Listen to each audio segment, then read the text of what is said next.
Michelin, une meilleure façon d'avancer.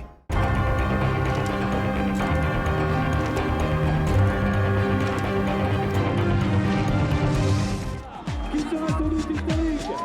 Mesdames et messieurs, je vous écoute, Stéphane Peter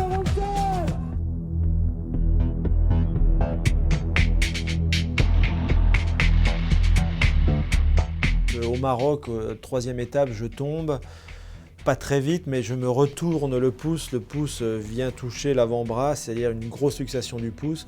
La main est double de volume par rapport à la normale et il faut serrer les dents pendant presque plus de 10 000 km, j'imagine. Et je me rappelle avoir été très proche de l'abandon.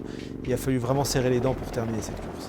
Et là, l'arrivée à Dakar, j'égalise Cyril Neveu, donc c'est presque le dernier step de mon objectif, parce que l'objectif c'était bien sûr de battre le record de Cyril Neveu. Ce record, c'est vrai que c'était important, mais je me rappelle plus vraiment à partir de quand j'y ai pensé.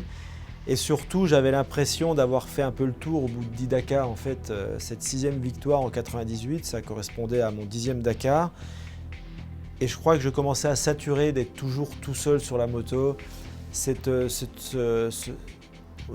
La sensation de jamais rien partager avec quelqu'un. J'étais un peu usé et aussi je me disais voilà, tu vas avoir fait ton 10e Dakar, tu t'es jamais fait mal sur le Dakar, pas de chute grave, tout s'est bien passé, va pas faire la course de trop. C'est peut-être le moment de passer à autre chose, ma deuxième passion qui était l'automobile. Parce que bien sûr c'est l'objectif qui est atteint, battre Cyril Neveu, mais aussi quand j'ai fait le tour du Lacros, je me suis dit c'est la dernière fois que tu passes en moto sur cette spéciale, les derniers kilomètres. Donc c'était vraiment super émouvant, en ne sachant pas vraiment ce qu'allait être mon avenir.